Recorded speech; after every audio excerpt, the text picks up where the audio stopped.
Hey, what's going on, everyone? Aaron here, and thanks for coming out for today's Facebook Live. I know we're a little late. It's 11 o'clock. Usually these are done at 9 on Tuesday, but today we're going to be talking about a serious issue here with real estate in the Connecticut area. Now, if you're from Connecticut, you probably have heard about the crumbling foundation issue that's going on.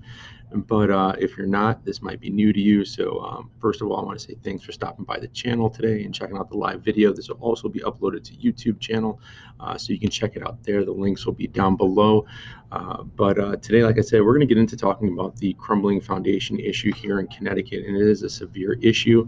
It is pretty much all over the northeast corner of the state. So if you are in the towns that are hit hardest here, if you can see on my screen right here, you have Stafford, Tolland, Willington, Vernon, Manchester, South Windsor, and then you have that's where you have 50 or more related incidents to a crumbling foundation, and then some of your other outlying towns, Glastonbury, Bolton, Mansfield, you have 20 to 49, and then some other ones are 2 to 5. But it's pretty much anywhere from the Bloomfield side of the state, the center part of the state, Bloomfield, Stuffield, all the way over to the Woodstock area and those surrounding towns. So first of all, what is a crumbling foundation? Now, as you can see here on the website, I'm going to pull up this right here from Google.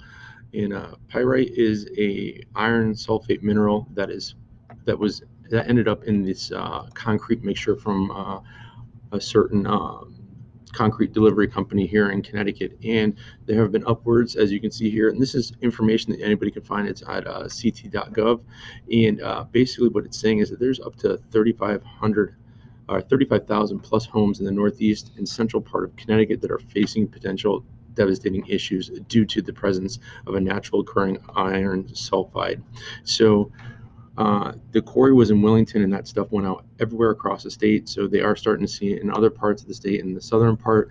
So this is something that's very important if you are considering selling your home. And the one thing you want to make sure you do is if you notice any of these issues in your home, so anything as far as like these pictures here, you're going to see crumbling foundation where it's huge cracks, not just settling cracks, but cracks where the concrete's falling apart or it's spidering out.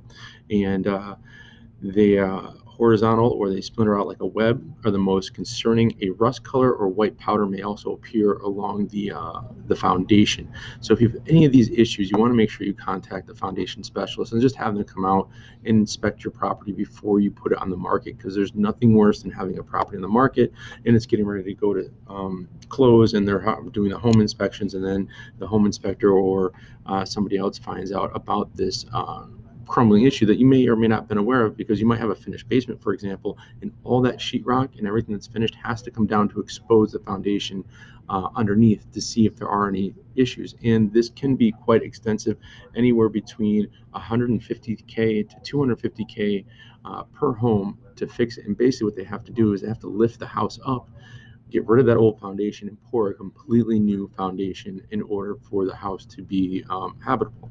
So this is definitely something that's very important to look at. And also you want to take into consideration the time when your home was built. If it was built between 1983 and 2015, there is a good chance, if you're in any of those towns, especially if you are in like the Tolland County, Harford County, South Windsor, Manchester, like I said, Vernon, Tolland, Willington, Stafford, those areas have been hit the hardest so far. So if you're in those areas and you are thinking of selling and or buying, you want to make sure you have that foundation checked. And it's as simple as just a visual inspection done. There are more in-depth checks that can be done, but unless there's an actual showing of the spidering or the vertical cracks, then I don't think you need to go into that much as far as checking out the foundations. Now, you also want to make sure that you have a report that looks like this here, and this is a concrete advisory and disclosure for sellers and buyers, and it pretty much goes into the foundation advisory, what you're looking for, the cracks and stuff like that, how to contact the Connecticut Department of Consumer Protection, because there are funds set up throughout the state in order to help with this issue. So, it is something that's very prevalent across the Harford and Tolland County. So if you are looking to sell, it is pretty important that you make sure you have this stuff checked out beforehand. because there's nothing worse than thinking you're getting ready to close, and then during the inspection period, they find out that this is a huge issue that needs to be fixed. So, this video is going to be pretty short today. I would like you to comment down below if you have run into this.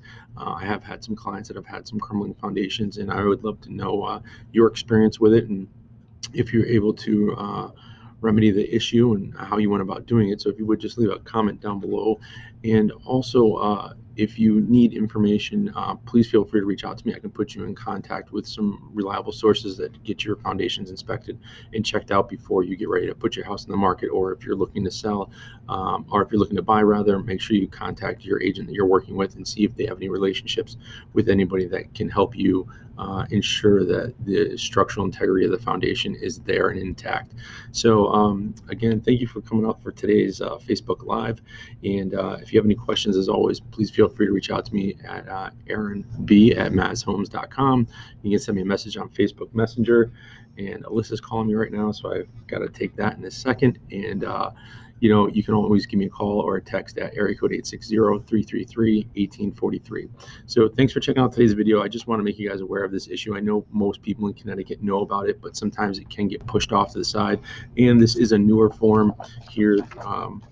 The Greater Hartford Association of Realtors has their own. The Connecticut Realtors Association has their own form. They basically say the same thing, just a pretty much a little bit of a different layout depending on what your realtor uses. So make sure you have that disclosure form. They have one specifically for buyer and seller, and they have one for a buyer and one for a seller.